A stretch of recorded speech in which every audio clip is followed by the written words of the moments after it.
So Jennifer Aniston has been trending a lot lately. She had the controversy with Jamie Foxx not too long ago, and now more recently she talked about her relationship failures with her different marriages and her different relationships with high value men, everything from Brad Pitt to John Mayer, Vince Vaughn. I mean, just highly successful men in the industry.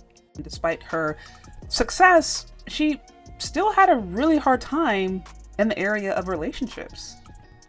And the reason behind her relationship failures, her parents. Her parents' divorce when she was a little girl severely impacted her ability to successfully maintain a relationship long term. Now, let me say this. Nobody's taking this conversation seriously if this is a man. There's no world that exists in where a man can sit down in mainstream media who is 54 years old and has had a couple of failed marriages and failed relationships and say that the reason he cannot be in a long-term successful relationship is because of his parents. Nobody is taking that 54-year-old man seriously. They are laughing him out of the room and they are saying that he is being unaccountable. So let it be clear that these kinds of conversations really are only allowed and are usually only given space to women, but men usually have to get it together. Now, but secondly, Jennifer Aniston, she does raise some good points. It is true that as adults, we are incredibly impacted by our experiences growing up. Our mothers and our fathers, whether they were there or not there, whether they are healthy or not healthy, nevertheless, their presence in our life matters. And they are largely responsible for shaping how we see life, how we view life, how we experience life, whatever. And so the reality is there are people who are set up for success and there are people who are set up for failure when it comes to relationships, when it comes to career, when it comes to life in general. Some people have it better than others. That's just a reality.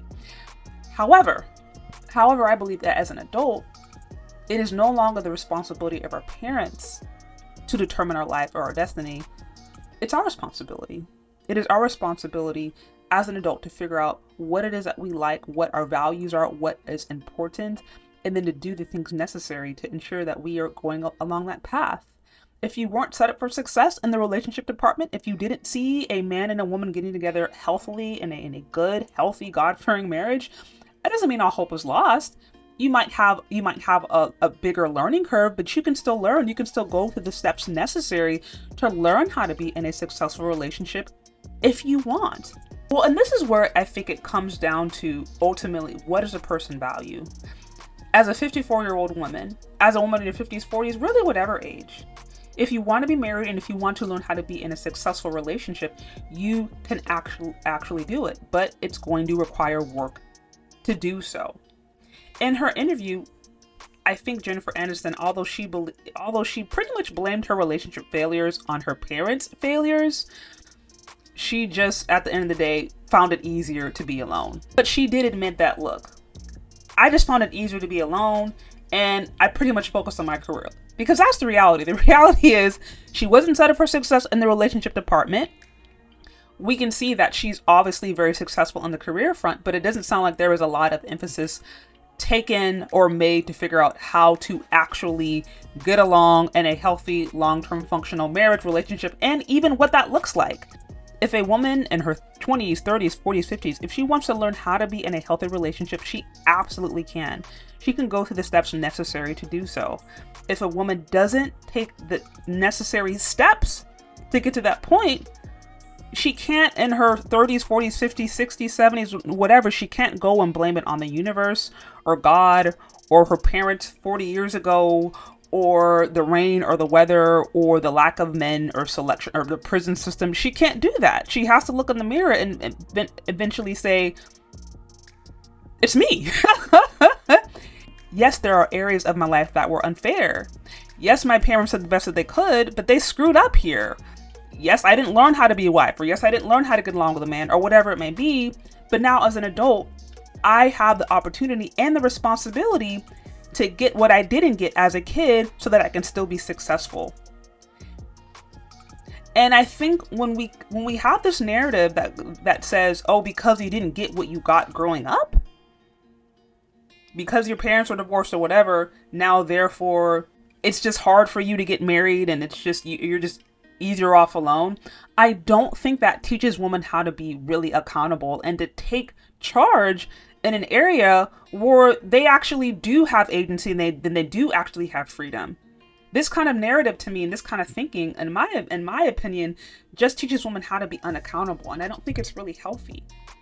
So the good news is, whether or not you grew up in a single parent household or not, there are practical things that you can do if you actually want to be in a long-term successful relationship. Here are just a few practical things that you can do to set yourself up success if you were not taught how to do so when you were younger. Now, first things first, go back to the basics. Get your heart, your mind, and your spirit right with the Creator, with the Most High. The whole message of the gospel is literally about being reborn. And it not necessarily a physical rebirthing, but that is a rebirthing of mindset, of values, of understanding, of the way of thinking.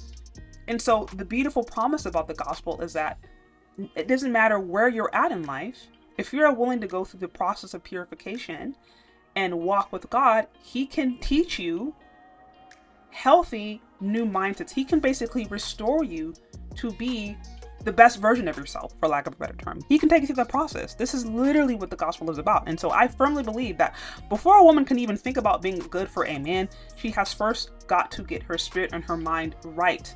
She has to be at peace with the Most High, with the Creator, before she can even think to be at peace with a man. Inviting the Spirit of God into your life, asking Him to forgive you, asking Him to help you where you are struggling or where you just frankly don't know how to do things, and then being open to that spiritual journey, and then getting involved in healthy spiritual communities that are going to help reinforce and encourage your new healthier identity. That might be Bible studies. It might be small groups. I'm a part of I listen to a couple of online podcasts that speak about spiritual identity, my identity in Christ. Getting involved in different books and different studies that teach about femininity, that teach about how to be a wife. Therapy, also very important. If you can talk to a therapist who can help you understand some of your psychological or emotional triggers, can help you understand some of those dark thoughts or those dark mindsets or those blockages, that can be really healthy. Or if you can't afford therapy, there are different 12-step programs that can kind of help you take you through that process and also give you the ability to be self-accountable and to start to be introspective. Also, very, very practical way of going through the process to prepare yourself. There are good books out there that can teach you about being a feminine woman. There are books out there that can teach you about what it means to be a wife, about what it means to be in a godly marriage. Also, being around married couples, being around healthy married couples. Notice I say healthy because what happens sometimes is that people attempt to be married, but they still keep their single friends with the single mindset. The single friends who are still talking about going to the club are still thinking about girls' night out and still basically wanting to live like they're single.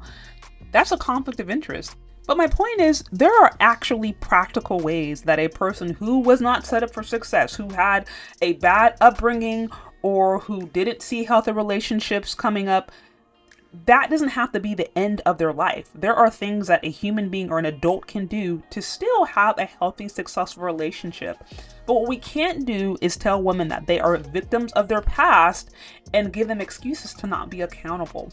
At the end of the day, with the power of God on your side and with accountability and the willingness to change, to learn, to grow, you can absolutely have a healthy relationship. And what your parents' failures don't have to define you.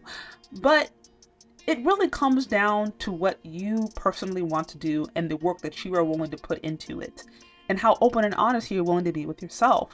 But what we don't want to do is blame things on other people, because ultimately that makes us a victim, and that doesn't teach us to be accountable. And I don't really think that's healthy. But what do you think? Do you agree or do you disagree? Let me know. Leave your questions, comments, concerns in the comment section below. Thanks for listening if you've gotten this far, and we'll talk later.